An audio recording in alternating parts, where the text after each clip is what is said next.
প্রিয় দর্শক কে আছেন? আসসালামু আলাইকুম, নাম বলে প্রশ্ন করুন। আচ্ছা, আমি আরামবাগ থেকে বলছি। ওয়ালাইকুম সালাম। আরামবাগ থেকে বলছি বাবুল। জি বাবুল ভাই, আপনাকে শুনছি, প্রশ্ন করুন। আচ্ছা, আমার প্রশ্নটা হলো, আমি ওই যে 5 জন হুজুরকে নিয়ে কি আমি বাসায় কোরআন খতম করলে সেটা হবে, না একজন আলেমকে দিয়ে খতম করলে হবে? আর দ্বিতীয় প্রশ্ন হলো, ওই আমি বাসায় ফরজ নামাজের পরে কি দোয়া, নামাজের মধ্যে কি দোয়া করা যাবে, না সুন্নতের মধ্যে করতে হবে, না ফরজ নামাজ দোয়া করা যায় না? ওকে, আপনি থাকুন আমাদের সাথে। আপনার প্রশ্নটা আমরা বুঝতে পেরেছি, আলহামদুলিল্লাহ। প্রথম প্রশ্নটি করলেন যে 5 জন হুজুরকে নিয়ে তার বাসায় কোরআন খতম দিয়েছেন, সেটা হবে কি না। দ্বিতীয়টি প্রশ্ন করেছেন একই সাথে একজন আলেমকে দিয়ে যদি উনি খতম করান, এই ধরনের প্রশ্ন করেছেন। আর দ্বিতীয় প্রশ্নটি আমরা যাব প্রথম প্রশ্নের উত্তরটা নিয়ে। জি, তো এই ভাইয়ের কাছে আমাদের নিবেদন হলো যে সাহাবায়ে কেরাম বা পরবর্তী যুগের যারা আমাদের মানে আদর্শ সেই মুসলিমগণ, তারা কোরআনুল কারীম সওয়াবের জন্য, বারাকার জন্য নিজেরাই পড়তেন। তো ওনার জন্য মানে পরামর্শ হলো যে ঘরে খতম দেওয়ার জরুরত নেই, আপনি অল্প কিছু হলেও নিজেরা পড়া প্রথম কাজ।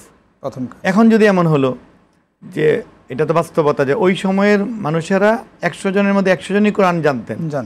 এখনকার আমাদের একটা বিরাট অংশ আমরা কোরআন সঠিকভাবে পড়তে জানি না। সেই ক্ষেত্রে কি করা, যে কোরআনের হক। এখন একটা হলো যে আপনি কোরআন শরীফ পড়ার যে দায়িত্ব, এটা তো আপনি অল্প অল্প করে হলেও, নামাজে হলেও, ছোট ছোট সূরা হলেও, সূরা ইয়াসিন, সূরা রহমান, সূরা মুলক, এগুলি পড়ে হলেও আদায় করতেই হবে।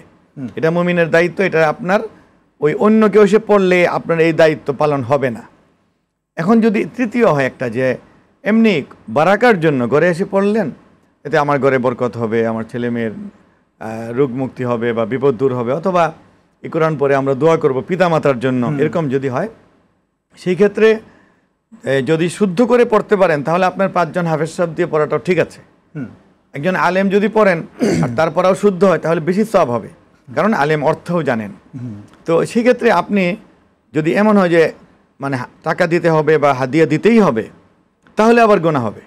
এটা এমন হলো যে আপনি তাদেরকে সৌজন্যভাবে দাওয়াত দিলেন, তারা এসে পড়লেন এবং তারা স্বতঃস্ফূর্তভাবে আপনার জন্য দোয়া করলেন। আপনি যেহেতু সময় ব্যয় করে তিনি এসেছেন, তার মসজিদ থেকে বা বাসা থেকে আসতে একটু সময় লেগেছে, একটু পরিশ্রম হয়েছে, এই জন্য আপনি সময়ের মূল্য হিসাবে যদি কিছু খুশি হয়ে তাকে হাদিয়া দেন, তাহলে এটা নাজায়েজ হবে না। তবে এটাকে নিরুৎসাহিত করা হয়েছে।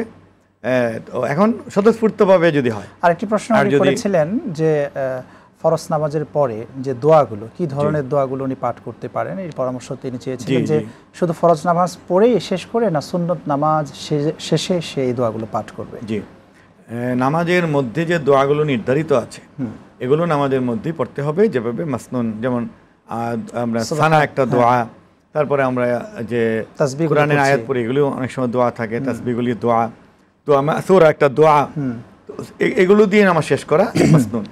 নামাজ সালাম ফিরিয়ে যে বিষয়গুলি আমরা পড়ি এগুলিকে হাদিসে বলা হয়েছে আজকার, দোয়া নয়, আজকার।